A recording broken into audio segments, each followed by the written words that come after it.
Far be it from me as a longtime Calgarian to talk about the Edmonton Oilers, but hey, let's face it, the Calgary Flames really aren't giving us a whole lot to talk about this season.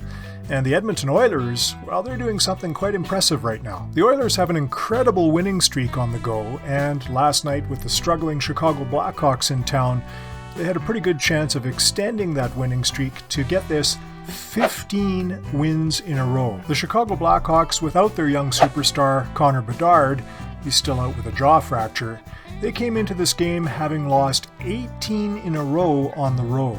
They would sure like to be the ones to break Edmonton's streak, but through the first period it was looking a little dicey. There wasn't a goal to be had in the whole first frame. The Oilers finally broke the deadlock in the second period, a minute 37 in on the power play, and Draisaitl made a nice little pass over to McDavid.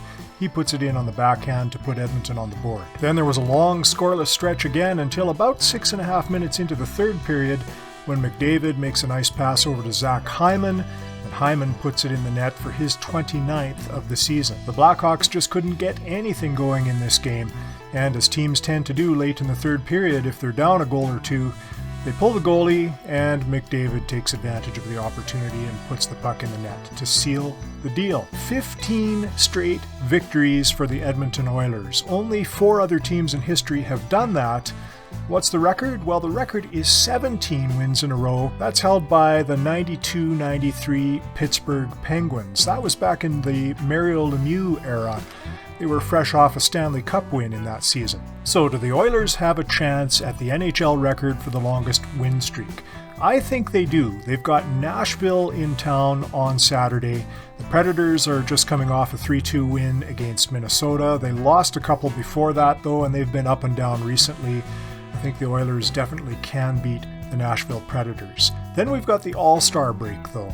And anything can happen during that break, as we've seen in years past. But when teams come back from the All-Star break, they're either going to be a little rusty or a little refreshed, maybe a lot refreshed.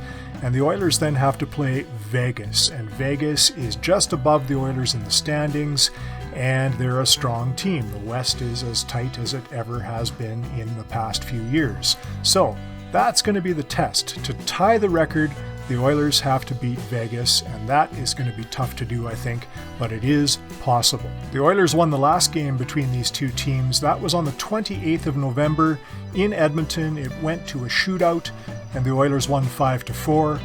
Now they're going to have to play in T-Mobile Arena, so we'll see how the Oilers manage to do on Vegas home ice. If they beat the Preds at home, if they beat the Vegas Golden Knights in Vegas after the All-Star break, then the Oilers have to beat the Anaheim Ducks in Anaheim. And the last meeting between those two teams was in Anaheim on the 31st of December, New Year's Eve. And the Oilers managed to win that game 7-2. We know the Ducks have struggled this season.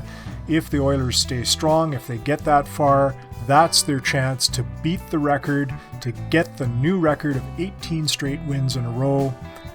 We'll see if it happens. What's really interesting to me about this streak is it's not McDavid and Draisaitl scoring all the goals. The Oilers are really looking like a good playoff contending team because they're getting excellent goaltending from Stuart Skinner, and they're getting a lot of secondary scoring as well. So if that trend continues, this may just be the record-setting winning streak team, and maybe more than that. We'll see as the playoffs approach. What are your thoughts on the Edmonton Oilers win streak and their overall performance this year? They started off tough, but then they had a coaching change, and things have really turned around. Let me know in the comments. And hey, if you want to turn your passion as a sports fan into profit, check out some of the links in the channel profile. See you in the next video.